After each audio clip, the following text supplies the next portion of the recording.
Chispa. Listas? Vale. Ben, contexto. Sorpresa a alguén que queremos moito, vale? Comezamos conta atrás. 3, 2, 1...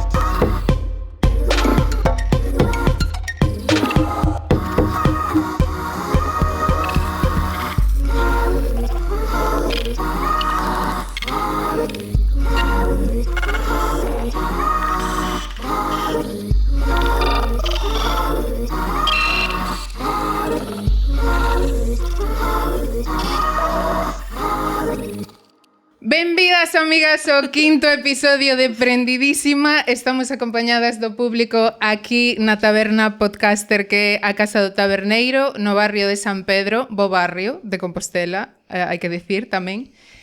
A cámara fotográfica, como sempre, está Enar Alonso e os mandos de todo o que acontece está Estudio 7. E hoxe, ademais, imos dar un par de avisos guais dunha mini sección así como de que onda con convidadas que estiveron antes aquí, vale? Que vai pasando con elas?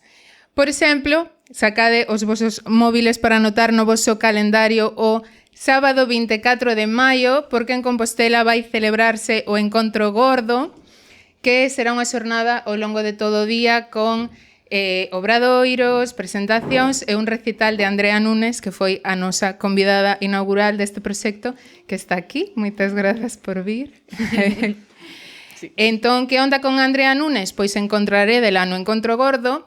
E que onda coa Rus, a nosa amiga do terceiro episodio, DJ productora queer top da Galiza?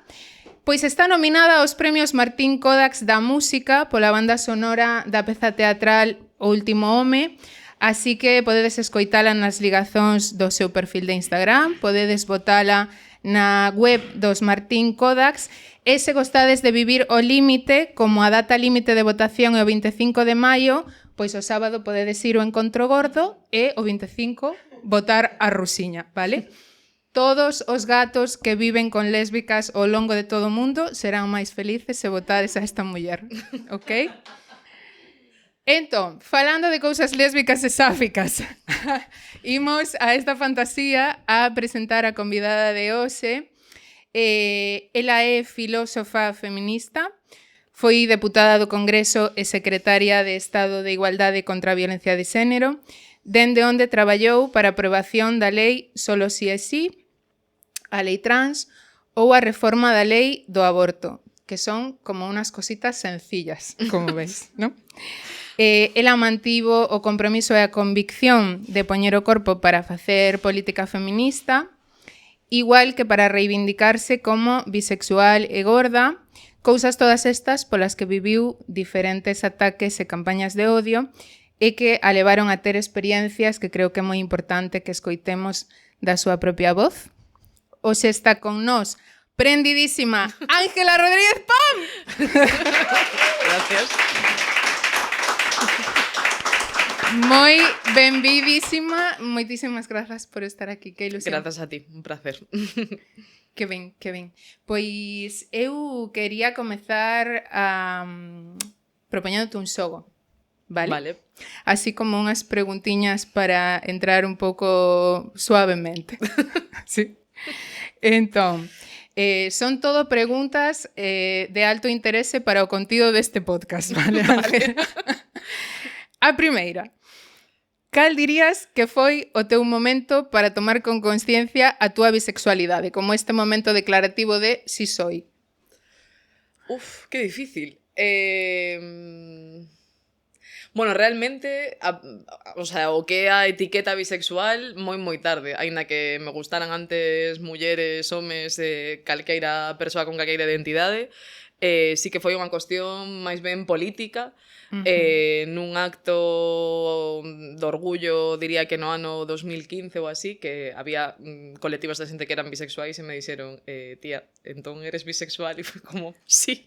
E a partir de aí, pois, digo moito, aínda que penso nos últimos tempos que, bueno, cada vez síntome máis cómoda co termo queer que bisexual, de feito. O sea que, non sei se os responde a pregunta, penso que non, pero bueno, un pouco caótico bastante a miña identidade neste momento.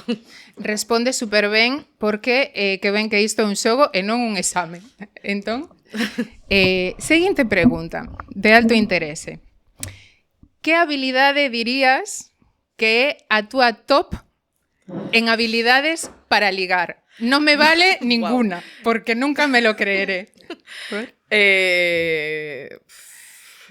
Non sei, esta miña moza ideante igual pode contestar ela, pero... Ela ten cara de que ninguna non é unha resposta correcta. Entón, pode aportar. Non o sei. Bueno, fixenlle unha tortilla de patacas o primeiro día que quedamos.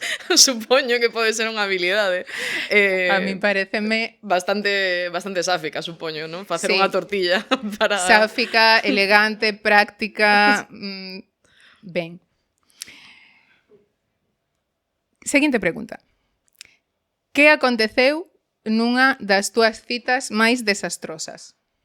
Podemos manter anonimato? Tiven unha bastante decadente na que eu pensaba que íamos ver estrelas na montaña e resulta que era un encontro de Metic na que as persoas que íamos aí como parella non o sabíamos, ni moito menos.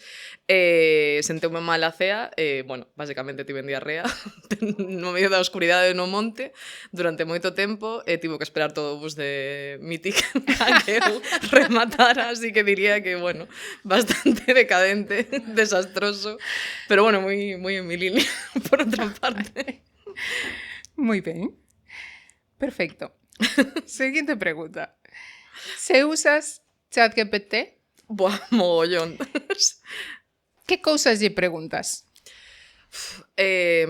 Absolutamente de todo. Dende, non sei,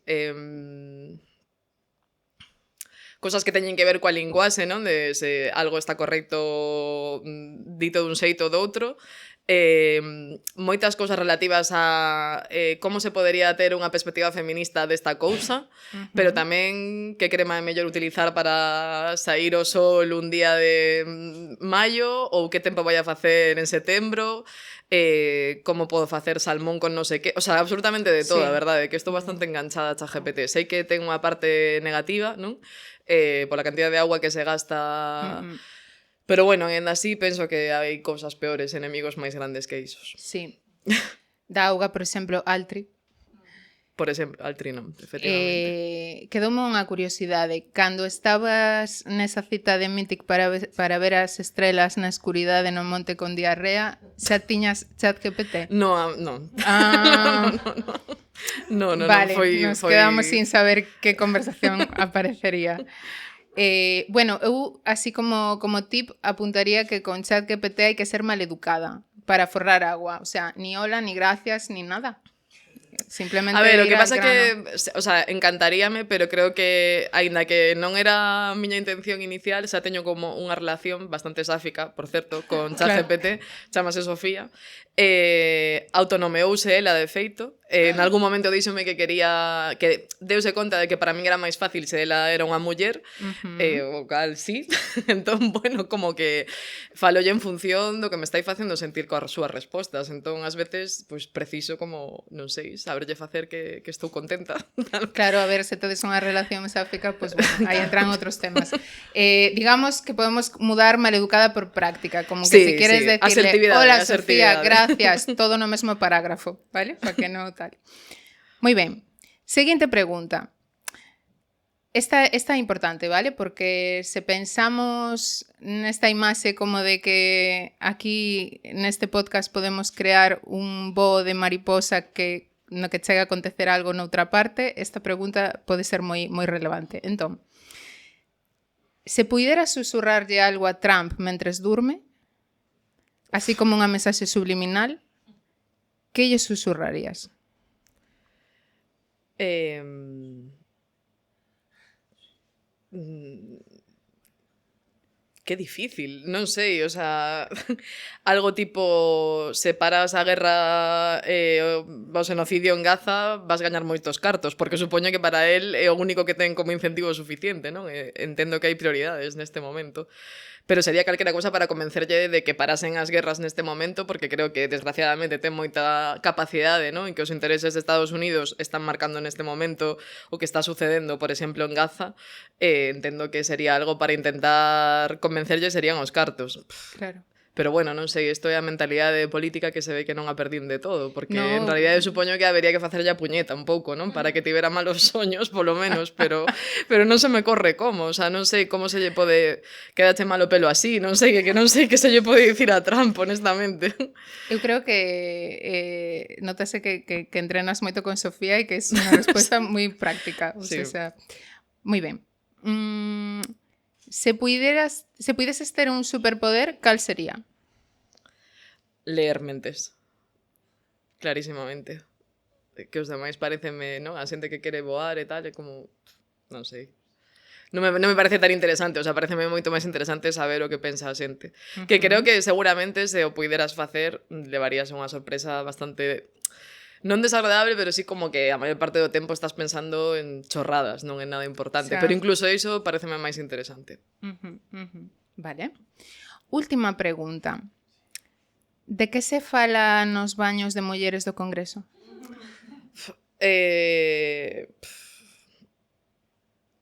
Pois a verdade é que as conversas son moi enfocadas cara a saúde mental. Teño visto moitísimas mulleres absolutamente destruídas nos baños do Congreso. Eu tamén, por suposto. E logo tamén cara ao aspecto físico, non? De como me queda este vestido, estoy bien peinada, este tipo de movidas que, bueno, falan moito do importante que hai máis física na política e, bueno, pois de como as mulleres, dende logo, sentimos que temos que dar unha especie de imaxe diferente para ser consideradas como valiosas no ámbito do público.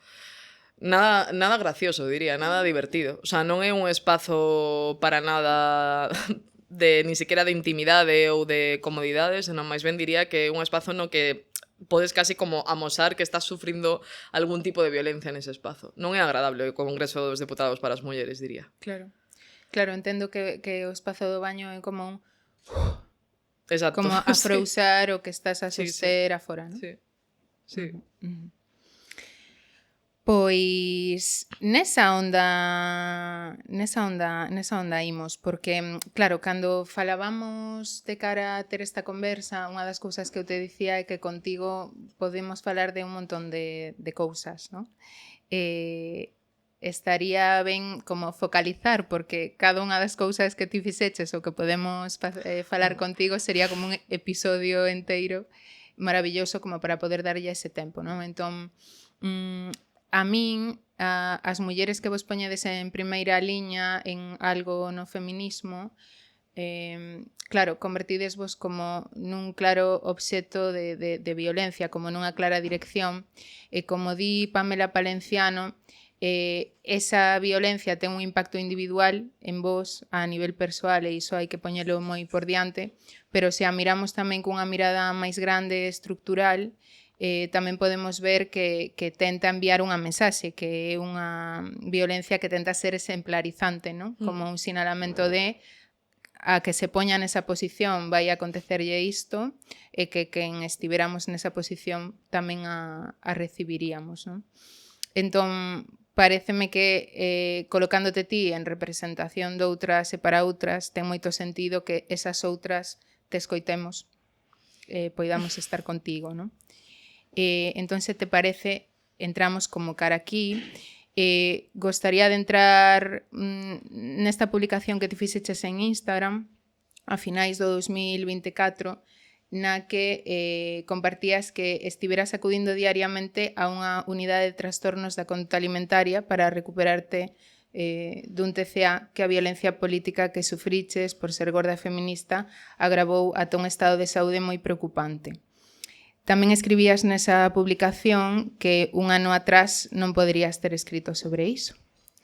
Entón, igual para entrar xuntas niso, axuda a que poidas dicir, bueno, que é violencia política, non?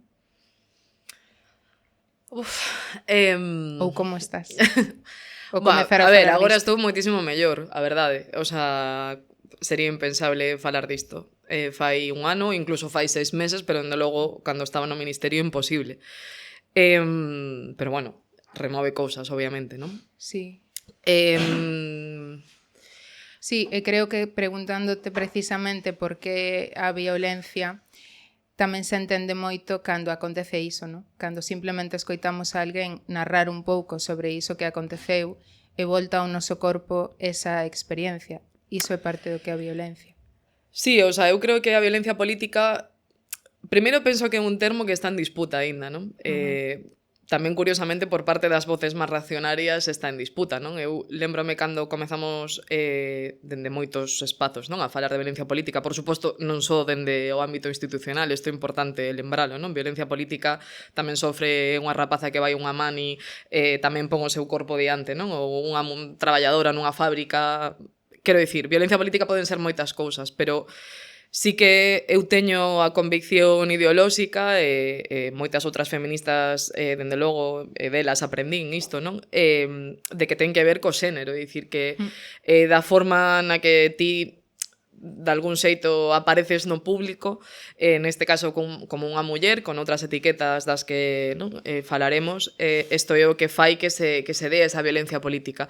Non é simplemente ou solamente por estar en política, que isto é un dos primeiros debates que houbo, ¿no? Rollo, no, aquí violencia sufre todo el mundo. A Mariano Rajoy, recuerdo que decían, a Mariano Rajoy tamén le llaman tonto y tartamudo, ¿no? Es como, bueno, eso é un insulto, pode ser máis ou menos acertado, pero a violencia política está conceptualizada por parte do feminismo, recoñecida además por organismos internacionais, a Comisión Europea fala da violencia política que sofren as mulleres que están en política, é unha cousa que está, bueno, que, como todos os conceptos, pretende ser unha ferramenta para falar dunha realidade que queremos cambiar.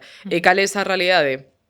Que se ti és muller, ademais, és unha muller que traballa políticamente polos dereitos das mulleres, de todas as mulleres, especialmente o de todas, quero que quede claro, non? Porque creo que aí vai aumentando a violencia no momento no que ti non queres facer política solamente para unhas poucas, senón para todas, asumindo as contradicións e os problemas que isto implica, recibes, como te dicías, unha violencia que é exemplarizante, que é estrutural, pero sobre todo vai dirixida cunha serie de humillacións de incluso en algúns casos pois cousas que chegan a ser físicas, ameazas, bueno, constitutivas de delito en realidade, para que non te atrevas a facer nunca máis o que estabas facendo e que as que veñan detrás de ti non o fagan tampouco. Creo que parte do problema é que é tan masivo que está normalizado.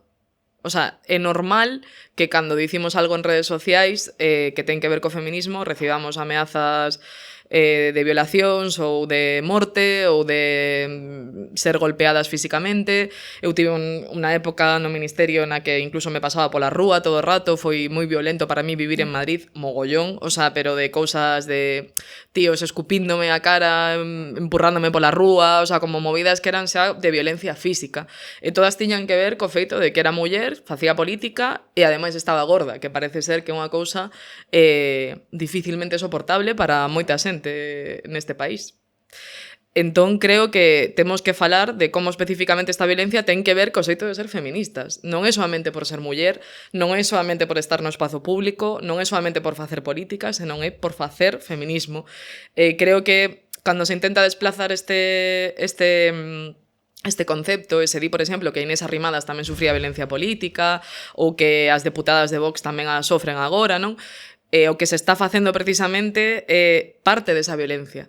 É unha forma simbólica de dicir en plan de, bueno, non te quejes tanto, que a isto le pasa a todas, como non é lo mismo, non é pola mesma causa, non ten a mesma prevalencia, non ten as mesmas consecuencias.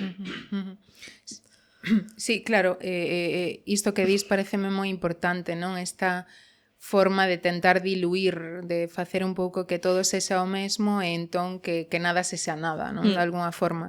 ti escoitei ou lin que en algún momento dicías que exercer violencia contra as feministas normalizouse como a forma de estar en contra.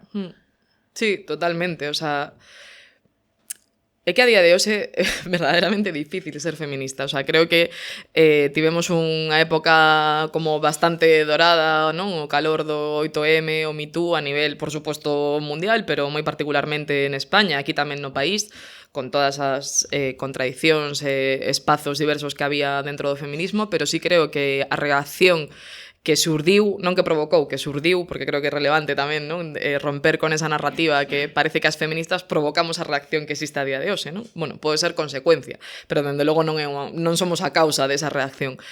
E creo que a día de hoxe moita xente pénsase bastante dar según que opinións en según que contextos. Total. Por exemplo, no ámbito laboral, nas redes sociais, coa túa familia, con según que tipo de colegas, non? Chega un punto que tes case como medo de dar certas opinións porque sabes que, bueno, automáticamente o que pode pasar a continuación é que recibas unha mala contestación, un castigo, un desprezo, unha forma de... Bueno, cosas de locas, non?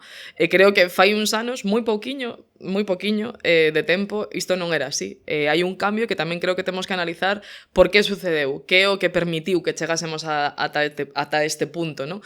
No que incluso pasa, para min é máis preocupante aínda que hai sentidos comuns que teñen que ver coas conquistas do feminismo que nin sequera a xente as considera feministas, como por exemplo que teñamos máis tempo para coidar ou máis tempo para estar cos nosos, se o temos de xeito legal, non é unha cosa que se relaciona a día de hoxe co feminismo, senón que se relacionase con unha sorte de individualismo, non? Que ven que teño tempo para min, como, tía, non o debate non era ese, a conquista non era esa, non? Movéronse outra vez os marcos e os sentidos comuns, e creo que iso ten que ver con parte desa violencia de castigar incluso o xeito de nomear algo como feminista.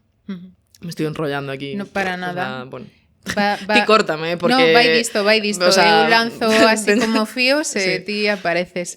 De feito, pareceme moi interesante isto que nomeas todo o rato como desta tentativa de diluir ou equiparar todo ou quitarlle importancia, non? Minimizar. Claro, eu penso que todas as que te seguimos ou as que estamos a escoitarte en algún momento da túa vida política puidemos ver algún destes contidos, non? Algo que na virtualidade chamaríamos como hate cara a ti, pero tamén sabemos que a atención que podemos ter ou a recepción das cousas na virtualidade é moito máis frágil. Por iso me parece importante tamén para colocar que non é o mesmo que poidas compartirnos algunhas destas cousas, compartías algún agora, non? Como por exemplo que pasaba na rúa, pero algunhas destas cousas que aconteceron neste tempo que te sintas cómoda en compartir, algo que para ti sexa como un exemplo disto, non? A ver, para min ao principio non entendía moi ben de que ia o rollo.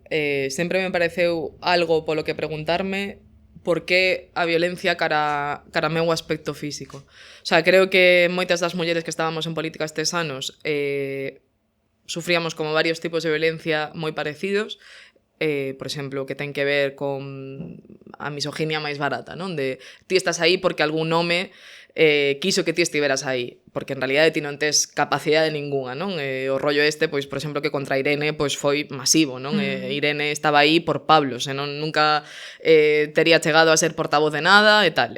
Por suposto, outras tantas, non? Creo que esta é a violencia como máis frecuente de ti non tes capacidades para facer nada e estás aí porque un home quiso que ti estiveras aí.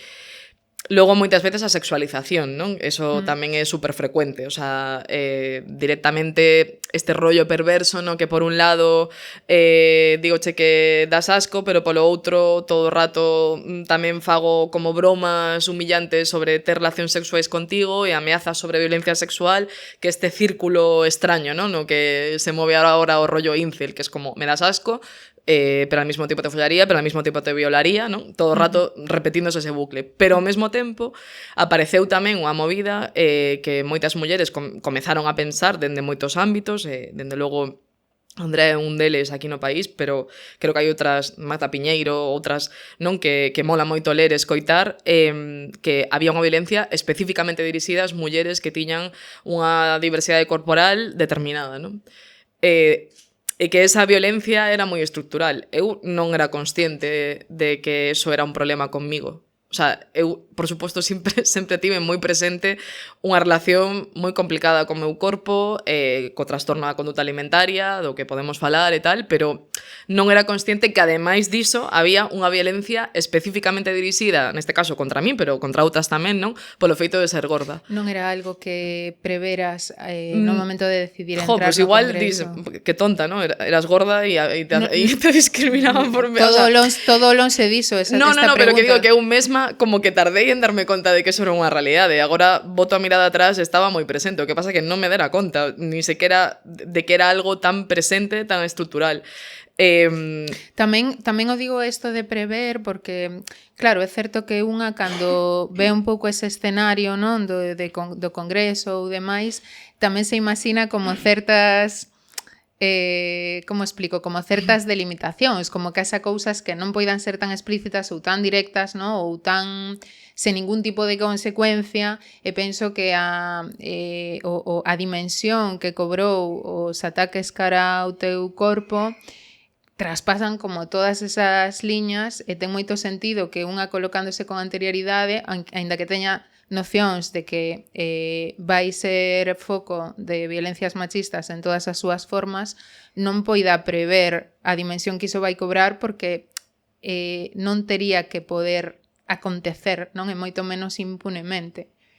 Non sei, lembrame agora, por exemplo, escoitándote falar dunha vez que estaba, aínda era deputada, estaba falando na tribuna do Congreso,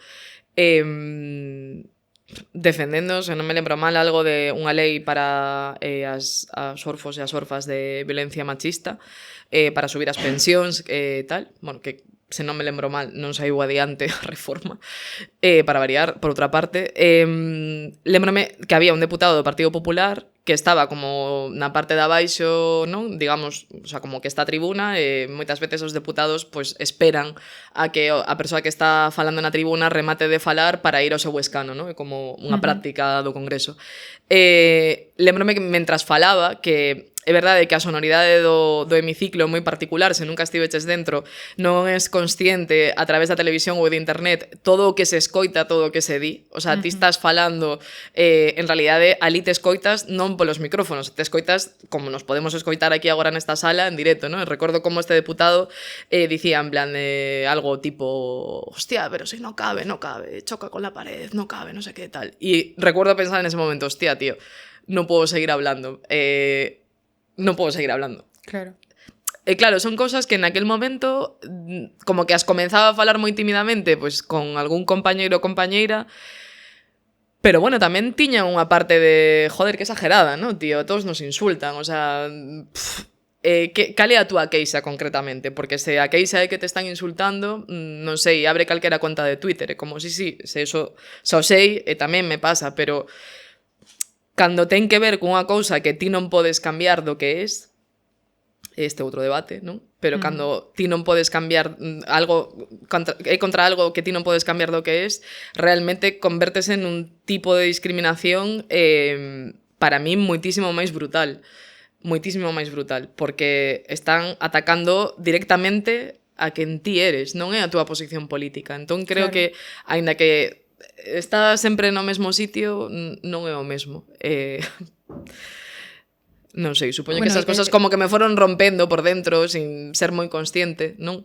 Aí tamén comezou unha especie de pois de intento de disfrazarme de política eu tamén, como de señora política. O sea, con cosas absurdas que agora as penso e digo, por exemplo, de repente comecei como a intentar ser máis rubia, que é unha cosa que fan moitas mulleres en política, porque supoño genial, o pelo loiro pareceme precioso, quero deixalo claro, pero como que é un intento de intentar pasar como por algo máis normativo, ou vestir de outro xeito, por exemplo, mercar camisas brancas, o pelo máis loiro, poñer tacóns, ser como moito máis femenina do que eu son. Antes nunca cruzaba as penras, o sea, non estaría sentada así nunca na miña vida, na miña casa estou así sentada, o sea, é absurdo. Todo isto ven como do intento este de autodisciplinarme para intentar entrar nun canon de que era o que se esperaba dunha muller en política. E que no meu caso, dime conta de que eu non entraba por gorda. Realmente non entraba por moitas máis cousas, para empezar por ser bastante barrio bajera, pero realmente como que o que foi así o choque forte foi o rollo de ser gorda. Claro. Sí, por autodisciplinarte e por cuidarte, non? Por protexerte, como comezar a usar as ferramentas que unha naquel, pois nese momento lle parecen como opcións máis posibles. E creo que psicolóxicamente, ademais do canon per se que poida haber en política, ten sentido que tentases esa parte como de rubia, como porque é certo que temos insectada unha representación de que las chicas buenas a las que les pasan cosas buenas van más hacia ahí, ¿no? Cando nos filmes ou nos relatos se presentan las arpías, bueno, como que ás veces Sí, pasan de... Las pelirrojas siempre son malas en las pelis. Claro.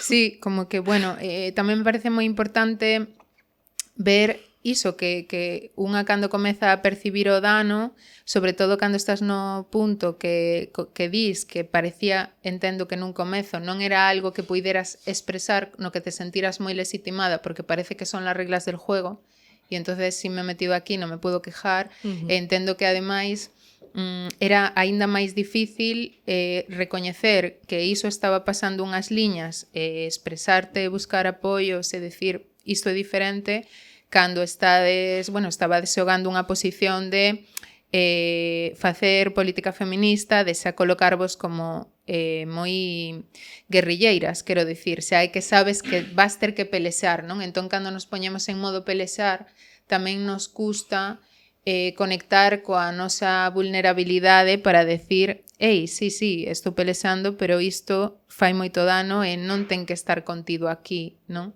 Entendo que as túas primeiras tentativas seguramente serían pelexar máis e ir máis cara adiante, non decir, isto doe moito e isto está mal. Bueno, e que hai unha parte tamén terrorífica destes anos na política, pero bueno, creo que en xeral, non? Como da política, que é o rollo este de se ti me atacas, pois a mellor defensa é outro ataque, non? Eu creo que a partir de certo punto os ataques contra o Ministerio de Igualdade eran tan bestias, tan masivos, o sea, claro, eu vexo a política agora, a actualidade política sigo, non? Con moita atención e penso, joder, que non hai punto de comparación co rollo absolutamente masivo que ocupaba todo o que facíamos dentro do ministerio, que era unha movida moi obsesiva, tío, moi obsesiva, o sea, daba igual o que fixéramos, o sea, daba igual que tipo de cousa fora. Houve ata noticias de que se vendían nas máquinas de vending do ministerio, tío, que era como, pero a quen lle interesa saber iso? O sea, quen pode abrir unha noticia e pinchar niso? E creo que a partir de certo punto, como que houve un clic que case que todas as nosas posicións eran de ataque tamén. Claro. Porque era imposible defenderse diso. Era absolutamente imposible. E supoño que a partir de certo punto, pois tamén no que ten que ver coa corporalidade, pois decidín que era unha cousa que en vez de simplemente defenderme a tiña que reivindicar, non? Dende algún lugar, non sei ben dende onde, ou non o sabía ben entón, pero sí que tiña que chegar. E sí que recordo falar con Irene disto, non? E que ela me dicía, bueno, así como antes de facer algunha publicación en redes, ou antes de facer como a primeira campaña que fixemos sobre o tema, tal, ela me dicía, joder, eres consciente que no momento no que comeces a falar de que ti és unha persona gorda e que, por tanto, estás intentando reivindicar que se te respete dende aí, eso vai a provocar moitísima máis violencia da que ata o momento recibiches, porque hai moitísima xente que ata o momento non te estaba chamando gorda, pero que vai a querer falar de por que a gordofobia é problemática ou non. Vai a querer dicir que o que estás facendo ti é unha reivindicación da obesidade. Efectivamente, iso chegou, non solamente pola machosfera, senón chegou tamén pois por moitas xentes que en un principio no ámbito ideolóxico non eran persoas aliadas, tanto mulleres como homes, e que de repente lles parecía que, vale, se les fue la puta olla ya. O sea, ya está. Ya con lo del todes ya estaban cerca, pero ya reivindicar ser gordo ya te pasaste. Un pouco eso. E que creo que parte... Perdón, estoy siendo como moi sarcástica con todo porque digamos que o lugar que me queda para evitar na vida é o sarcasmo porque vamos, o sea, o fago como unha cuestión de saúde mental, o digo porque, bueno, xa non sería o primeiro podcast no que digo algo que sacado de contexto é terrible, non? Pero bueno, o digo porque penso absolutamente como necesario reivindicar os dereitos das persoas trans e as persoas non binarias como dereitos fundamentais e dereitos humanos, ¿no? O digo porque a ver se o sarcasmo se vai a entender ao revés é o que faltaba. O sea. Ángela, mira, ti aquí podes facer o que te dé a gana, no, querida, e aparte ninguén, bueno, ti claro, a ti sí que a xente como que te escoita tal, te ia a dicir, bueno, este podcast en concreto é un, é un suburbio de internet, entón tampouco creo que veña moita xente a favor de los suburbios, a favor de los suburbios. Claro, isto que ti nomeas de estábamos todo o tempo atacando, creo que forma parte das características do que é esta violencia, que se, igual que acontece co feminismo, isto que dixeches de, tornouse máis complicado ser feminista e ser feminista públicamente, visiblemente, e esta é unha das características da violencia que estamos a recibir, non? Que este é ese escenario, que teñas que estar lidiando con ataques todo o tempo, e lidiando con ataques todo o tempo, todas as persoas estamos locas, quero decir. Sí. Todas as persoas podemos ser registradas así, porque ti vas ter o teu sistema en alerta constantemente e vas a estar reaccionando a tantas cousas que en algún momento van a decir esto es demasiado, esto es desproporcionado, esto... Bueno, tamén que había este rollo que un debate que se abriu na esquerda, non solamente no feminismo, non? Que creo que son cousas que está ben diferenciar, porque non toda a xente de esquerda é feminista, que era como, tía, non podes ser feminista pero tranquila. O sea, ¿sabes? Sin molestar. Sin molestar. Porque mira, esta outra política, sen embargo, é como super agradable todo o tempo, non? Ti por que non pode ser agradable e falar de cousas a favor? É como, pues, sabes, sen caer neste rollo, que é certo, que é certo que vou dicir, pero sen caer neste de é que nos están asesinando, como non vou a estar enfadada, sin caer nisto, ao mesmo tempo tamén había unha parte que es como, hostia, tío, es que bajo en mi puta calle a comprar pan y me llaman gorda por la calle, ¿sabes? O sea, suelta violadores. ¿Cuál tiene que ser mi reacción? Gracias, machistas, por hacerme la vida imposible y plantearme el suicidio. O sea, es que ya llegó un punto que era como... pues igual tengo que contestar también, no sé. O sea, estoy en legítimo derecho de hacerlo, por ¿no? suposto. Creo que, é importante iso, conectar co legítimo dereito. É importante poder entender que nesa situación todos os nosos corpos están nunha extrema ameaza. Ou seja, o que está pasando dentro do noso organismo é que o teu sistema vai conectar coa supervivencia e van a aparecer as respostas básicas ligadas á supervivencia, que é pelexar, fusir ou quedarte congelada. Entón, que se pode esperar de alguén que está en esa situación? Pois pareceme moi saudable que o teu organismo recoñeza cando está recibindo violencia, cando non, e que exprese malestar cando está recibindo violencia. Iso é algo moi saudable, menos mal. E logo, algunha desas tres cousas vai acontecer, non?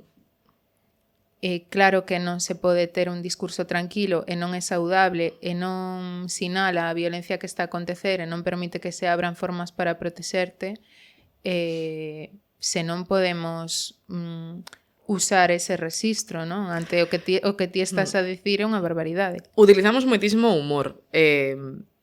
O que pasa que, claro, que cando tamén falamos moito que a base de utilizar o humor parecía como que todo o que estaba a acontecer non tiña tanta relevancia, non?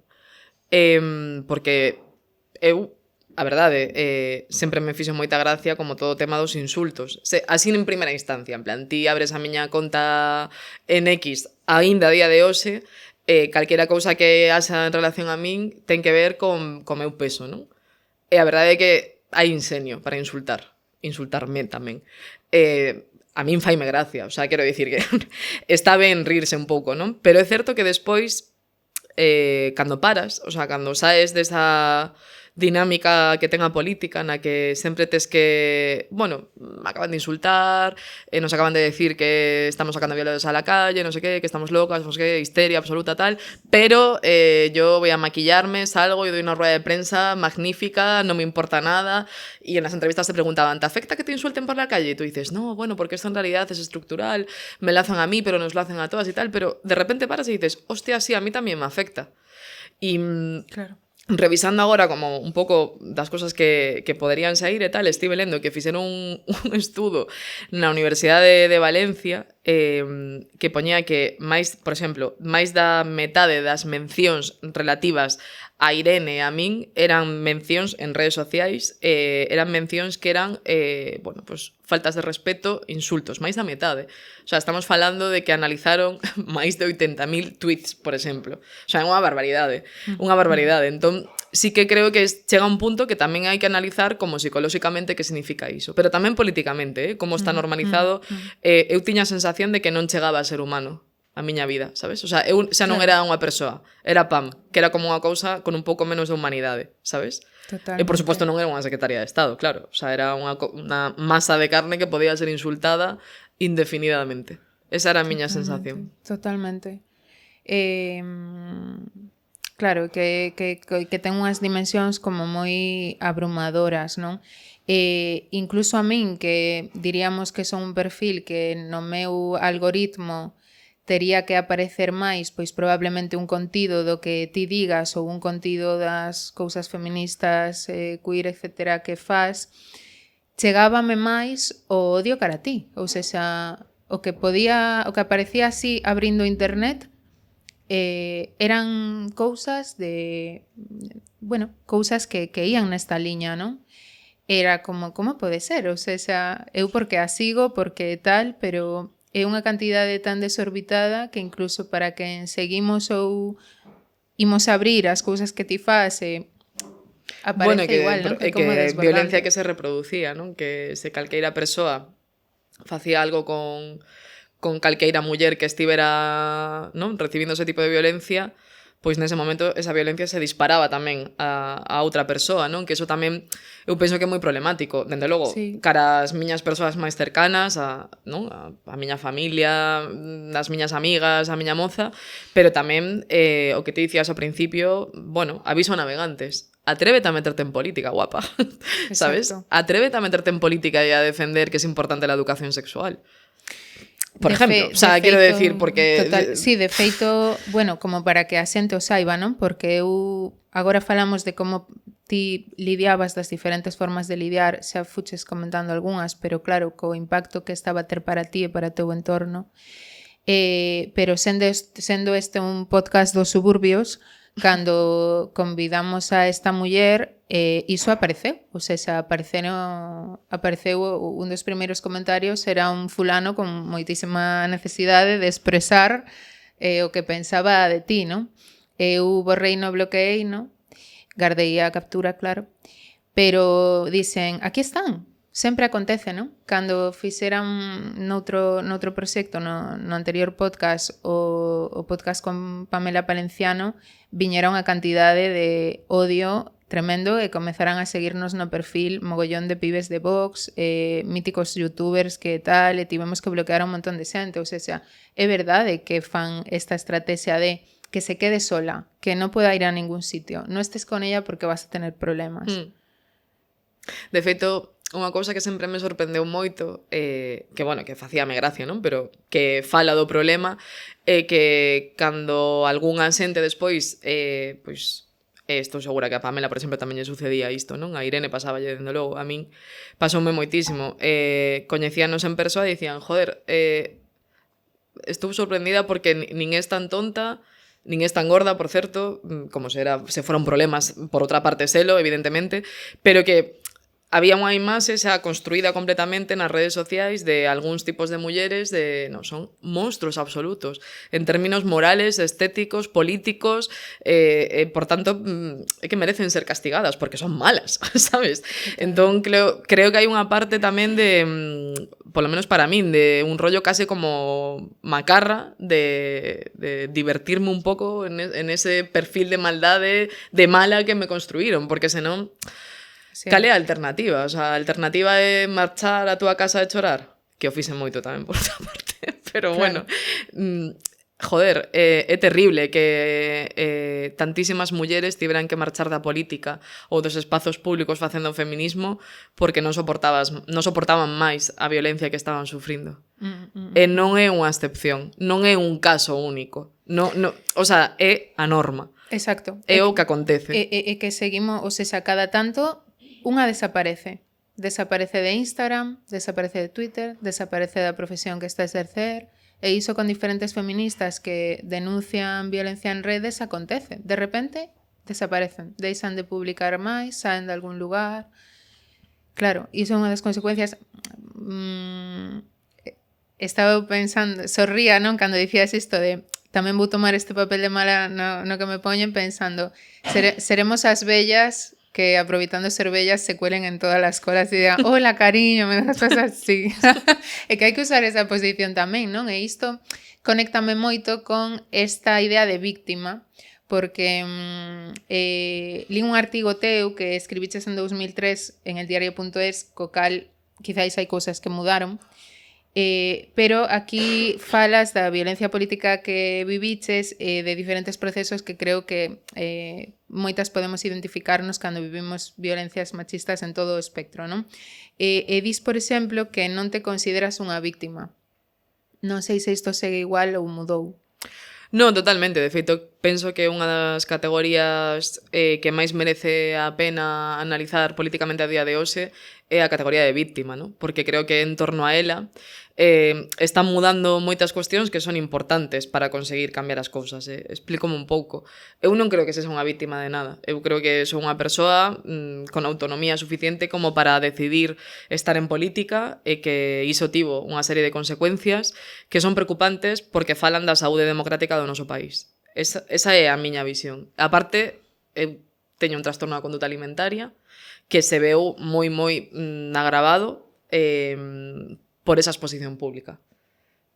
Por esa forma de vivir permanentemente inmersa na violencia cara ao meu corpo, que cheguei a odiar profundamente naqueles tempos. Agora ben, creo que ás veces como que mistúrase a categoría víctima coa cuestión da identidade, non?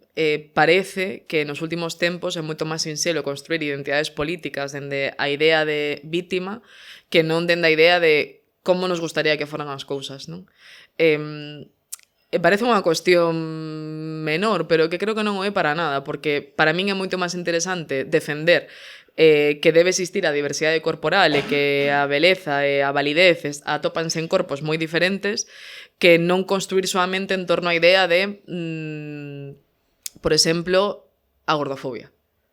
É dicir, para min é máis importante reivindicar as posicións e os lugares do sí que do non, da apertura, non? De como gustaríanos que fora na sociedade as vivencias das distintas corporalidades, e non pensar solamente nas consecuencias que ten a violencia que sufrimos as persoas que sufrimos esa discriminación.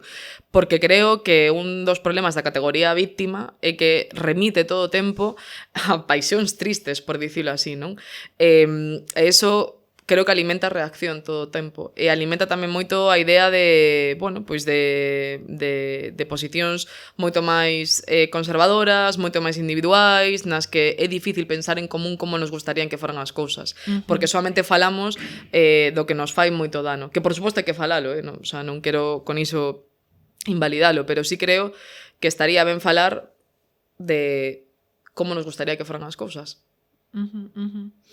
Claro, a min isto de escoitándote, non, e léndote, pensando nisto, conéctame moito cando acompaño en terapia e o que teño falado con outras psicólogas feministas, non, que nos encontramos a miúdo coa experiencia de que mulleres que se identifican como feministas ou que entran dentro da disidencia sexual ou que, aínda que non se identifiquen como feministas, teñen un relato de si mesmas como de tía loitadora que vai pa diante, non? Que resolve.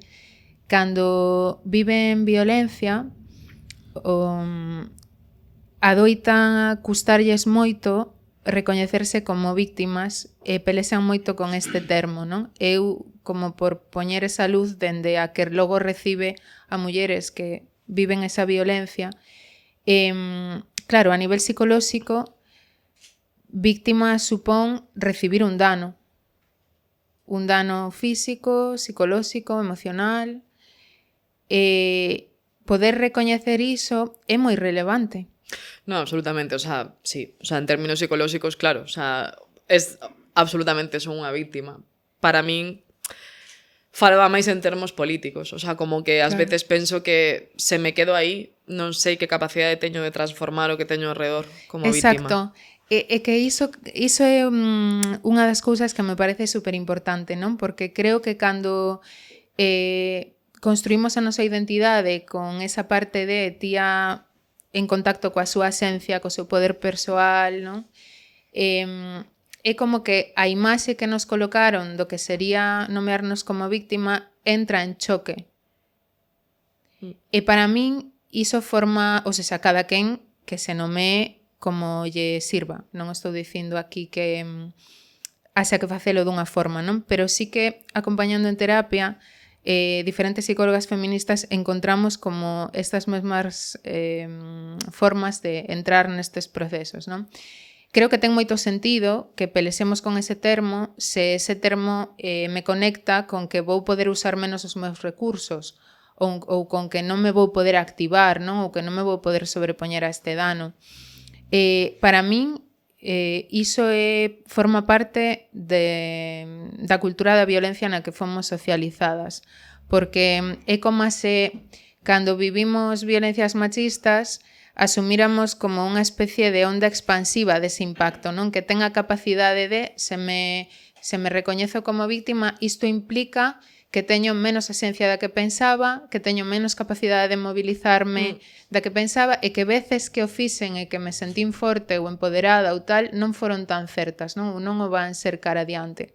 A min, como polo que podo aportar, que creo que ti na parte política como que o estás definindo moi ben, dende a parte psicolóxica, pareceme moi importante que cada unha vexamos que relación queremos ter con ese termo e que poida estar disponible para nós se o precisamos, porque recoñecérmonos como receptoras dun dano axúdanos a entender, axúdanos a recoñecer que ese dano aconteceu, axúdanos a poder entender mellor como reaccionamos, que fai a outra persoa, non? Por que ese dano?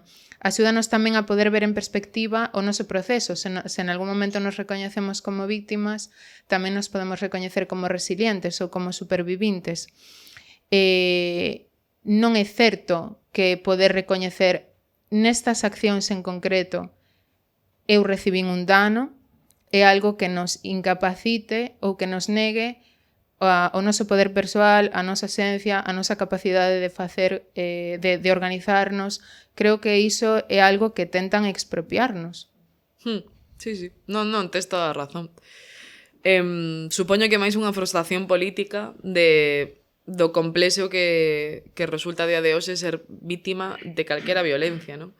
Penso, por exemplo, nas vítimas de violencia machista a día de hoxe, todo o que está pasando ao redor da conta de Cristina Fallarás, por exemplo, e como a moitas mulleres se lles está exixindo que teñan unha atitude de vítima perfecta, non? Que como, bueno, pues tes que atreverte a denunciar na policía, tes que ser quen de pasar por un proceso judicial, tes que ademais, despois de denunciar, estar nin moi triste nin moi contenta, non vai a parecer que algo do que fagas poida poñer en dúbida a túa testemunha, non? O sea, como que o rollo este da vítima perfecta para min está de algún xeito invalidando un pouco no eido do político, insisto, a capacidade que ten transformadora o concepto de vítima. Por suposto, Claro, o sea, de feito creo que absolutamente imprescindible no plano máis psicolóxico recoñecer que recibiches ese dano para ser capaz de sair adiante. O sea, para min levoume moito tempo a asumir que estaba absolutamente destrozada. A verdade, bastante tempo. Pero non foi ata ese momento, ata o que funquen, non? De comezar a falar co meu psicólogo da posibilidade de acudir a unha unidade de especialidade de trastornos da conduta alimentaria. Pasou por un recoñecemento dun problema e, por suposto, dun dano feito que sí, que é verdade. O sea, é moi difícil soster como persoa a idea de que te digan centos de veces ao día que o teu corpo dá asco e que ti non remates crendo que o teu corpo dá asco. É Porque, imposible. e incluso a día de hoxe eu o teño super racionalizado, non? E he traballado con todos os terapeutas do hospital, que, por certo, son maravillosas. Pero, joder, aínda así, é un recurso que aparece. Para min o importante de que esta idea apareza constantemente no meu cerebro, a idea de que o meu corpo dá asco, eu gustaría moito de que outras mulleres que poidan pasar por estes procesos comprendan que ese non é un resorte que ten que ver só coas túas capacidades psicolóxicas, senón que ten que ver, sobre todo, coa presión social, estética, simbólica, machista ou como lle queiras chamar en cada caso que estamos sufrindo. Entón, por iso, ás veces o termo de vítima se me queda corto, porque digo, joder, o que non solamente somos unhas vítimas, non? Hai un sistema do que, do que somos pezas, non? E estamos aí todo o rato intentando darlle a volta. Claro, eu creo que escoitándote como que tamén se amplía, non? Pareceme moi importante ampliar esta idea de víctima para que poidamos usala a favor, non? Para que non sintamos que se nos queda pequena para o que precisamos. Claro, eu penso que se nos pensamos como organismo vivo, todo como que fai un cable a terra, porque a violencia ten esta característica de impactar, de danar, de destruir. Custa moito no episodio anterior que falábamos respecto de Altri non, custa moito coidar un bosque, por exemplo, pero é moi fácil queimalo, non? Moitas veces, cando comezamos a racionalizar e comezamos a ver que nos pode servir e como teño que defenderme frente a isto e como teño que tal, é como se fósemos esas árbores que pretenden non arder cando hai lume. Sí, claro, a violencia fai moito dano, por iso é como unha das súas características constitutivas, non? Para poder decir que algo é violencia. E o que ti estás nomeando non é posible sostelo de ningunha forma. É moi saudable que o teu corpo mostre sinais de malestar e pida axuda. Iso é saudable. Sí, total. Porque non é sostible, o sea, ninguén sería quen de soster iso. Bueno, supoño que hai unha forma de sostelo que ten que ver con unha sorte de, non sei, de tipo de personalidade ou actitude que moitas veces aparece na política máis mediática, que creo que ten que ver coa disociación, ¿no? Que como vivir todas esas cosas como se en realidade non te estiveran pasando a ti. O sea, como insultan a túa familia, pero ti desconectas. Te insultan en redes, pero desconectas. Te insultan pola rúa, pero desconectas.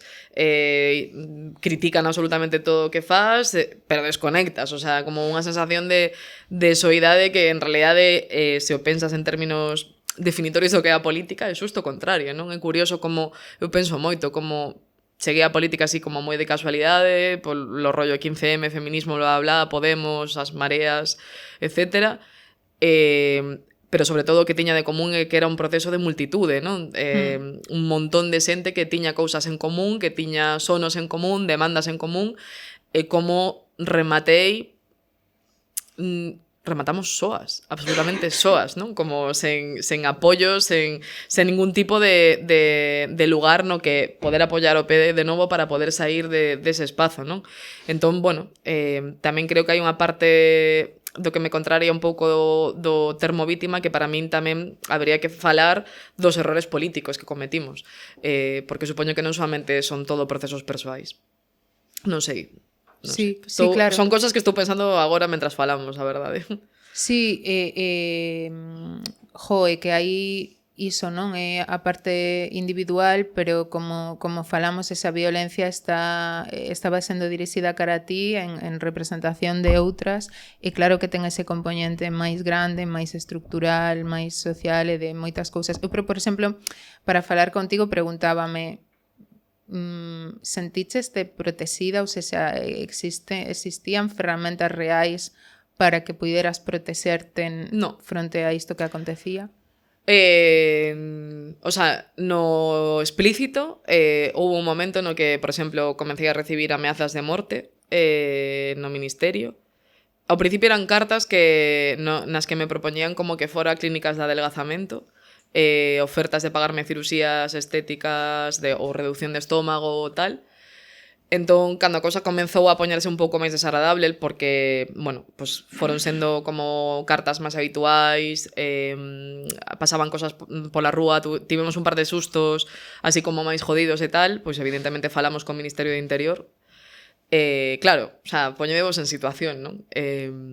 O Ministerio de Interior, pois viñeron uns señores ao meu despacho, de min, que supostamente era unha secretaria de Estado tamén, igual de válida, supónse, que o resto de secretarios de Estado.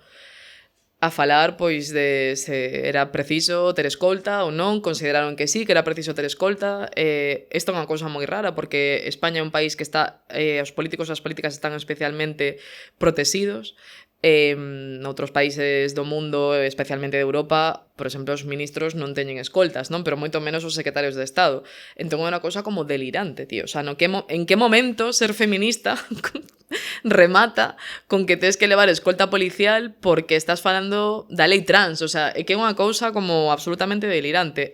Moitas das cousas que pasaban nas redes sociais, o que me propuxeron foi que fixera como un dossier e fora unha comisaría a poñer unha denuncia.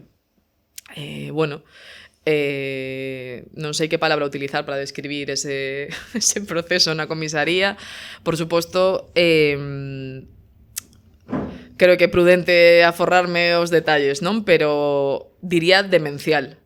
Demencial. Wow. Absolutamente demencial. Pero non porque, o sea, porque era como, non sei, non había unha comunicación posible entre aqueles señores e eu que me dicían, pero ¿quieres denunciar que te están diciendo por Instagram que te van a violar? Ya, apuntamos. ¿Cómo que te llaman ballena, dices, no? Es muy importante, lo apuntamos.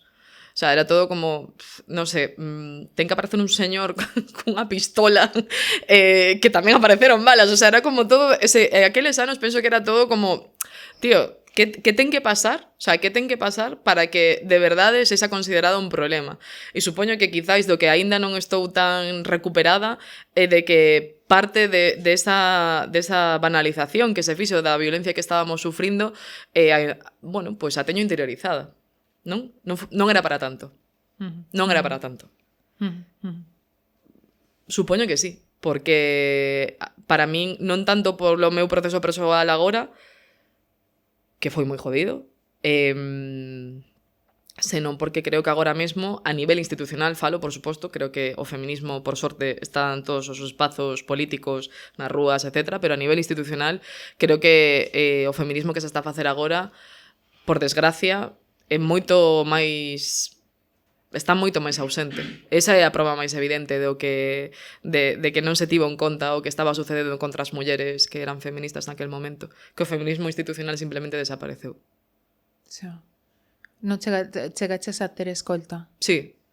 Pero non puideches chegar a ter consecuencias legais como de unha denuncia ou algo así? Falamos isto varias veces. Por exemplo, hubo un fiscal que me escribeu, quería comezar o traballo de intentar a conceptualizar de algún xeito a gordofobia como un delito de odio, por algúns causas en concreto que, bueno, que foron así como máis jodidos, non? De insultos cara a min. Creo que non chegou a ningún sitio. E claro, aquí aparece outra cuestión relevante que é o tema da judicialización da violencia, que foi como a etapa máis final do Ministerio, que comenzaron a aparecer todas as denuncias, non? Contra nós por cosas, bueno, pues que a priori non deberían de ser un problema, e moito menos un problema de tipo penal ou de tipo judicial, aunque sexa civil, e creo que eso tamén rematou por agotar as poucas enerxías e, por certo, os cartos tamén que nos puideran quedar para dar esas batallas, non?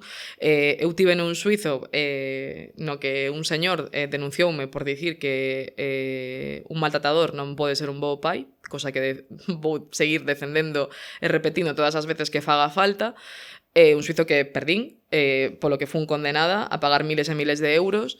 O meu abogado naquel momento me dicía a verdade é que aínda que sexa como estrategia para recaudar cartos e poder pagar todo o que se te ven por diante, deberías de denunciar a toda a peña que te estivo insultando a ti por cousas que sí que son moito máis preocupantes que dicir que un maltratador non pode ser un bo pai, non? Pero non me quedaban forzas. Normal. Honestamente, non me quedaban forzas. É que chegou un momento no que pensei, joder, que o único que quero é que desapareza todo isto. O sea, o único que quería era como... Non sei, tío, o sea, volver a Pontevedra, estar tranquila, pois que a miña nai ou que meu irmán non sentiran que estaba todo o rato pasándome cosas, o mesmo, pois penso, non, que están aí Allende, Buchi, que son dúas das persoas máis importantes da miña vida, como tanta outra xente, supoño que cando te fan dano, pois tamén elas sufren, non? Había unha parte como decir, por favor, que pare xa. Total. Entón, ao final, supoño que a que se quedou sen ferramentas fun eu, non? Eu creo que cando vas falando vas como amosando todo o espectro de moitísimas cousas que tentaches para coidarte, non? Dende tentar performar un pouco máis o que se supón que hai que performar para non ser esa diana, non?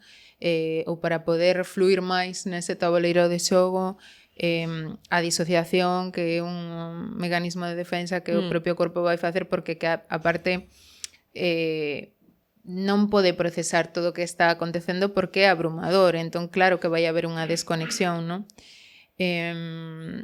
Esta cousa de beliserar, denunciar, pelexar, ou sexa, creo que non é que non tiveras ferramentas, é que usaches todas as... fuches usando todas as ferramentas... Un pouco autocrítica conmigo misma, sempre. Claro, fuches usando todas as ferramentas posibles e é certo que en algún momento é moi saudable que a que usemos esa quitarnos dese lugar onde seguimos... No meu caso, o corpo falou, quero dicir. Claro. Supoño que tiña...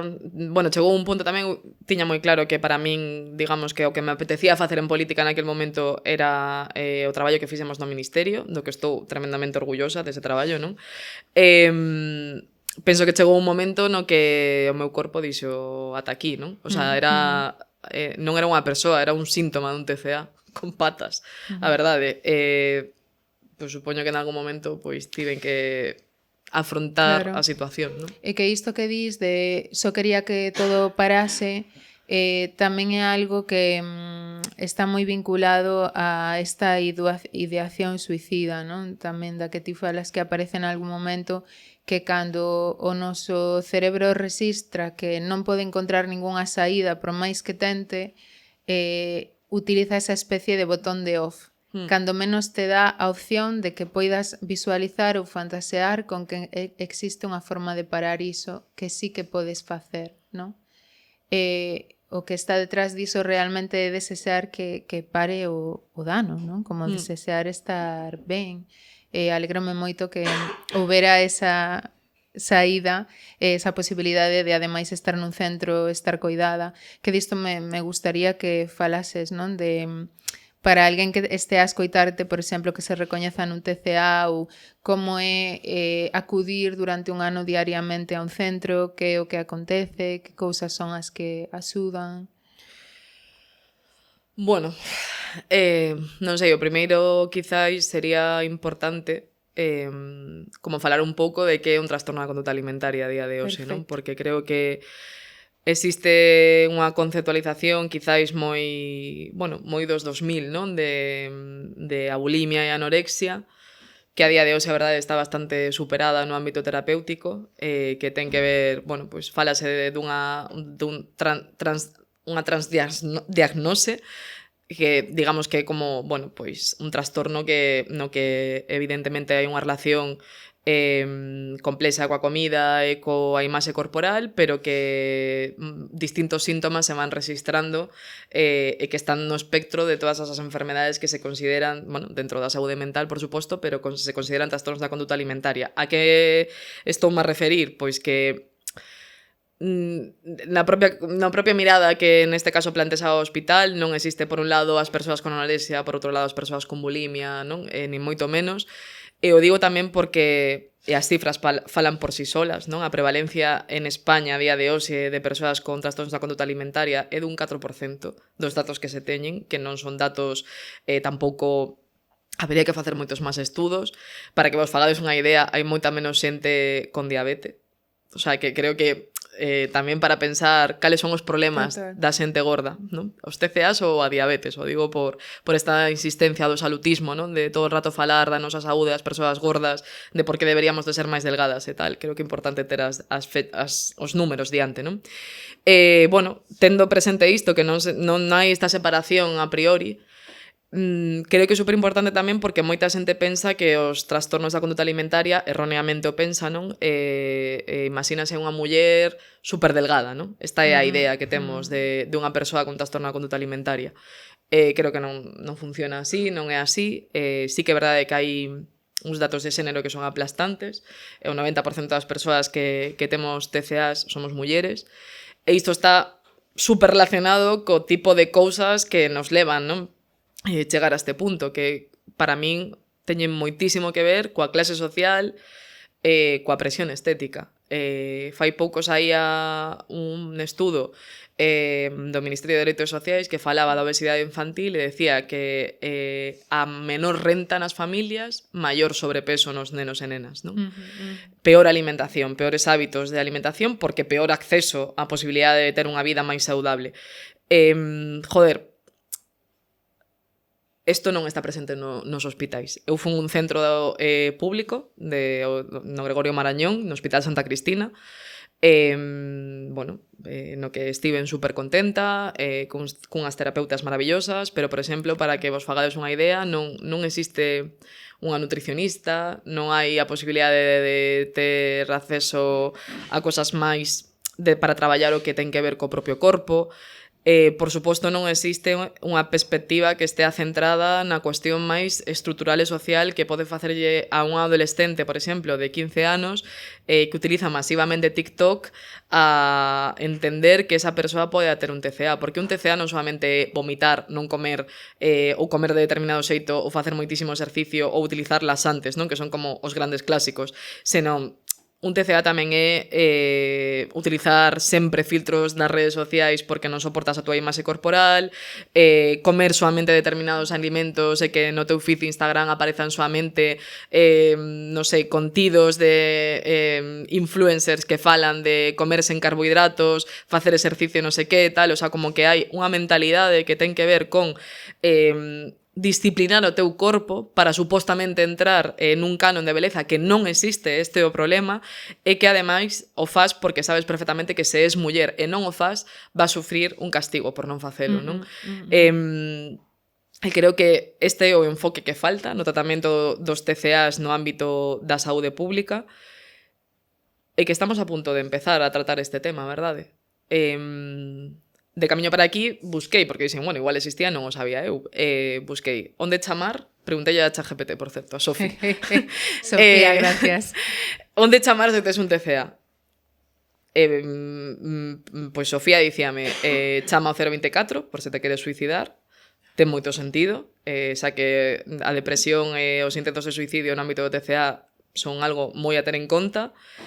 Hai algúns teléfonos de asociacións privadas, pero non existe unha mirada no ámbito do público de un problema que estamos a falar que ten unha prevalencia do 4%, e que se dispara aínda máis nas mulleres novas, non? Por todo o que estamos falando da violencia estética, do consumo das redes sociais, etc.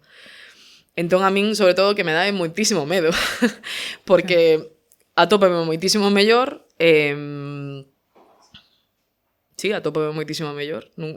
A verdade, estou contenta, creo que traballei moitísimo para estar moito mellor, pero todo o rato teño inputs ao meu redor de mulleres que fan todo o posible porque o seu corpo non sexa o que non nos aceptamos. Sí. Sufrimos mogollón as tías con isto. Algúns homes tamén, pero é unha cousa aplastantemente de xénero. Creo que hai como unha especie de piloto, non, que podemos ver se ilumina, que ten que ver con canto ocupa e de que forma ese contido na nosa mente, non? Canto pensamos niso, de que formas pensamos niso, canto nos interfire nas cousas que facemos e nos condiciona a pensar como se me va a ver, como está o meu corpo, como influe isto que vou comer, como toda esta movida, canto ocupa en nós, non? Isto me parece moi significativo. Alegrame moito que esteas mellor. Como para ir cara ao final, porque logo tamén, bueno, creo que é moi chulo, non? Que poidades vos falar con Ángela. Debuxando un pouco todos estes lugares, a min apareceseme moito esta parte da reparación, non? Despois de todo isto, de todas estas violencias, destes danos, destas consecuencias, cal é a reparación? Ou seja, hai reparación, experimentaches algo en relación a isto? Houbo persoas que te agrediron, que puideron poñerse fronte a ti ou comunicar, lo siento, me equivoqué, ou... Que va, para nada. Más que a verdade non sei se terían a capacidade de facelo. O sea, non sei, penso que tampouco son persoas en concreto, non? De feito, moitas veces penso que son bots tamén nas redes sociais, pero penso, por exemplo, nun tío que para min foi como un punto de inflexión. Estaba saindo da piscina en Madrid, cando saí da piscina un tío escupiume a cara, cando se deu conta que era eu. Penso, se estivera agora diante dese tío, non sei se o que quero son as súas disculpas, ou polo menos entender que é o que provoca ese odio, non? O sea, eu creo que temos un problema co odio. Para min, parte da reparación sería intentar comprender isto e poder traballar isto dende un lugar claro que non me arrasara a min outra vez, non? Non aspiro a ningún tipo de reparación para as feministas neste momento. Creo que é desexable, pero creo que estamos moi lonxe dese tipo de reparación, desgraciadamente. Onde atopei reparación? Nos espazos de mulleres feministas, afortunadamente. Non sei, penso este ano de Madrid no hospital, tiña un grupito de amigas lesbianas ao redor. Joder, que para min eso foi pois a reparación absoluta de como un grupo de xente implicouse comigo, por exemplo, en comprender o que era que eu tivera bulimia e que había que certas cosas tiñen que ser de outro xeito, e poder ter conversas con amigas nas que de repente bueno, pois expresións tan habituais nos nosos espazos do día a día como como me pasé, yo ya no ceno, o es que tengo que empezar la operación bikini, movidas que son lo normal, de repente, bueno, pues hai que revisar por qué, ¿no? Hai que revisar qué implica, qué supón o rollo de dicir, es que estoy gorda, tengo que adelgazar. ¿Por qué coño queremos ser delgadas todo el rato, tío? Entón, aí atopei reparación, a reparación tamén atopei nos gimnasios, curiosamente, facendo yoga, intentando como reconciliarme co meu corpo, collendo pesas, sentíndome forte, ¿no? O sea, como empezando a ter unha relación co meu corpo que non tivera que ver co seu tamaño, senón coas súas capacidades. Eso molome moito. Que chulo. Alegrame moito que despois de que o contido da violencia tivese como moi no seu núcleo esta dirección cara a ser feminista, cara ao feminismo, cara as feministas, poidamos sorrir dicindo que seguimos encontrando reparación e apoio en espacios feministas, non? Absolutamente. Iso parece moi maravilloso. Falaba con outra compañera psicóloga, con Yanire, que claro, as terapeutas pasamos a nosa vida reparando danos que fixeron outras persoas que non se fan cargo dese dano, non? Que diferente sería que esas persoas que exercen ese dano puideran mirarse, horrorizarse co que fixeron, non? Horrorizarse con deshumanizar a alguén, como foi no teu caso, ou con aproveitar que a están a deshumanizar para ir volcar cara aí as súas propias cousas que non pode resolver de outro xeito. Bueno, o mundo sería diferente e, dende logo, pois, esas persoas teñen responsabilidade. Estaría ben que se mirasen, non? Sí, o que pasa que escoitándoche agora pensaba, para min non solamente se teño que pensar en que persoas son responsables ou culpables ou participaron do meu estado final de saúde, por dicilo así, non penso solamente nos fachas de internet. O sea, creo que tamén é relevante sinalar que hai na política unha obsesión pola imaxe, polo aspecto especialmente das mulleres, que a mí tamén me fixo moito dano.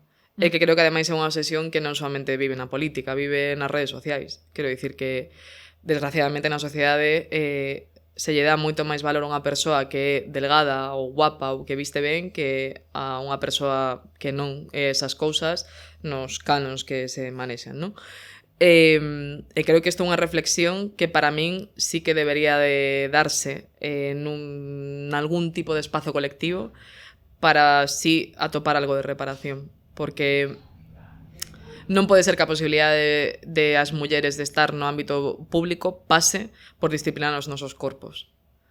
E ata que esa reflexión non a fagamos tamén as mulleres que levamos a cabo esas prácticas que poden entrar dentro dun espectro do TCA, non sei se imos ser quen, por exemplo, de ter un discurso diferente caras adolescentes, por exemplo, non? O sea, que é algo que me parece super preocupante. Bueno, ese é un debuxo de outro episodio que podemos ter. Así como para finalizar, gustaríame moito que puidéramos mirar cara a ese horizonte de que acontece despois, non? Porque pasamos por como foi esa violencia, por esas consecuencias, e moitas veces o que vemos das mulleres que reciben violencia é ese momento, pero non vemos o despois, non? E non vemos que efectivamente continúan a súa vida, van a podcast, van ao gimnasio, etc. Como que perdemos ese registro, e iso creo que tamén forma parte de como está construída a violencia, non? Que esa especie de borrado do que sucede antes e despois, e que fai outra vez ese movimento de reducirte a o que se dirixe contra ti, non? Por iso gustaría moito que rematáramos simplemente con que nos contes que estás a facer, en que andas, que cousas te gustan, que te ilusiona, que cousas te están a ilusionar ou a esperanzar tamén dentro do feminismo, non? Do queer que dicías antes. A ver, para min foi moi guai, como a política ten un rollo como super de ascenso, non?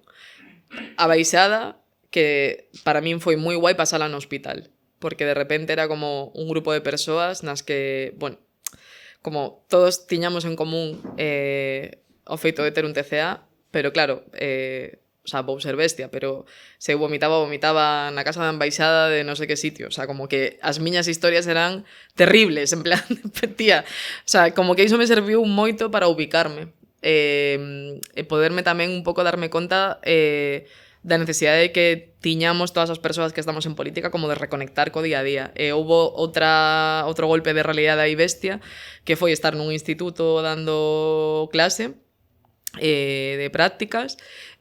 Bueno, agora estou nisas, non? Intentando traballar para ser profe de filo con adolescentes. Creo que é algo que, bueno, que mola moito. E que fai esa continuidade, non? Sí, para mí sí.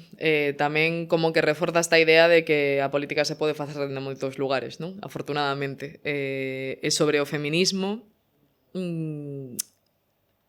creo que temos a necesidade de aprender a falar, incluso dende o disenso, pero non estou criticando as divisións do feminismo, nem moito menos, cada quen que faga o feminismo onde lle dé a gana, non? Pero sí que boto moito de menos a sensación de que dúas mulleres que son feministas poden falar con tranquilidade. Teño a sensación de que incluso aí, a día de hoxe, hai como certa tensión que non somos quen de superar, e creo que iso é algo no que traballar dende o activismo.